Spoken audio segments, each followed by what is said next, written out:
G'day everyone, hope you're doing well. It's Teggy here. Welcome back to Planet Coaster 2. And as always, we're looking for better ways to create really immersive experiences in this game. And so today is all about adding custom audio to create what I think is one of the biggest gaps in the sound effects for this game. Well, one of the exciting things of waiting in a roller coaster line is hearing the murmur of the guests around you. You know, there's that nervous chatter. People are freaking out about that first drop. And as you look up, you can see the coaster rolling through and it gives that thunderous noise as it rolls by. But for me, one of the things that really makes it feel terrifying is hearing the other guests go by and they're screaming that primordial scream, those cries of terror. But there's just this missing piece in terms of the audio. So I've got two trains here set up to go. The first train you're going to listen into has just the standard audio. And then the second one, we've used the sequencer and a whole bunch of sound effects that we can add to create that much more immersion. So let's have a listen.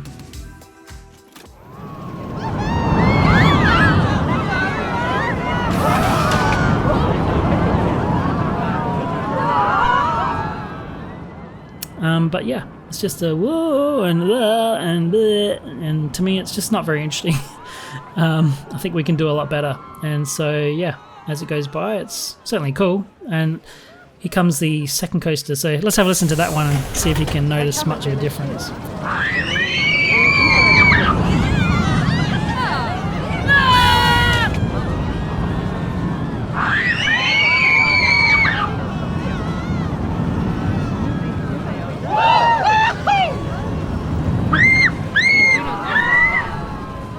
Alrighty.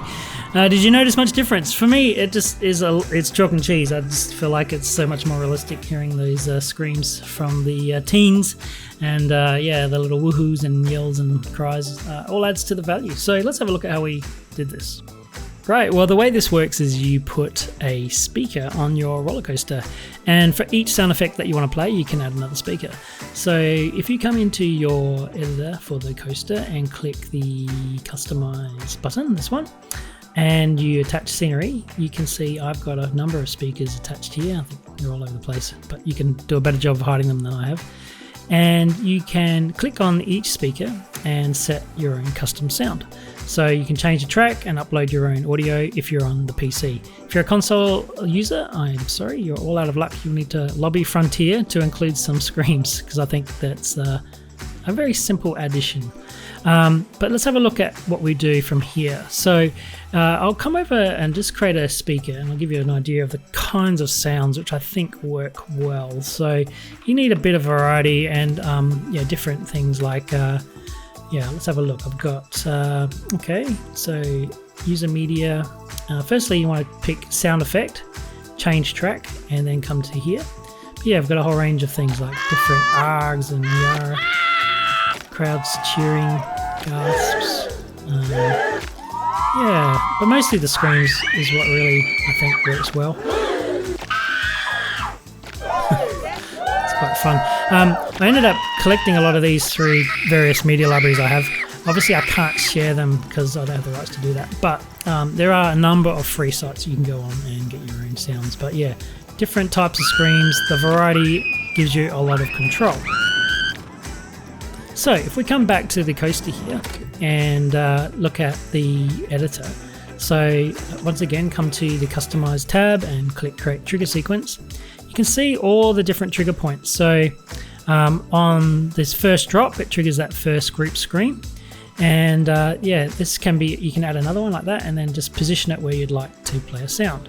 Once you've created your trigger, you can edit it and then add objects and then find the speaker. So here's our little speaker on the second train, which I've just set up, and once it goes past, it'll play the sound. Now it's important to note that each car, like each train, will come past the trigger point, and it will only trigger the speakers that are attached to it, which is really quite cool because then you can have a variety of sounds. So each car could have a slightly different sequence of screams and yells and cheers, and I think that just again adds to the immersion. So that's a really cool piece. So the way you do it is, as you said, you place a trigger and then you edit it, and then yeah, you can add your speakers that are attached to the train. So on this one, you can, it might be hard to figure out which is which, so you can just select them all and then come through and delete the ones that you don't want. And I found that if you try and play too many on one piece, it sometimes doesn't work quite well, and so yeah, it's better to create multiple trigger points. Actually, as well, just worth mentioning, if you want to, you can create your speakers on the track itself rather than on the train. But I do find that as they whirl past, you get a much better sound effect because it actually is positional. The Doppler effect is programmed into the game, so it has a really, really good effect. So yeah, create your speakers, attach them to your trains, let them go, try different sounds. And probably one last thing to note here is when you have a look at a speaker, you can actually change the volume as well. You can set up different pitches, so you can have just one sort of screen, but then change the pitch slightly and it will sound quite different. So you can get quite a lot out of one piece of audio, which is really cool. So hopefully that was fun. Yeah, I think you can use this for all sorts of rides, thrill rides too, and of course water slides too. So the big tube rides, I went to the theme park this summer actually, and yeah, there was plenty of screams coming off those big drops from those water tube rides. So I think it really adds a lot. So let's have a look at this coaster from the, I guess the on-ride cam, and yeah, have a look at it one last time. But until then, thanks for joining me, and hope you have a great one, and we'll see you on the next one. Cheers.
I thought about it.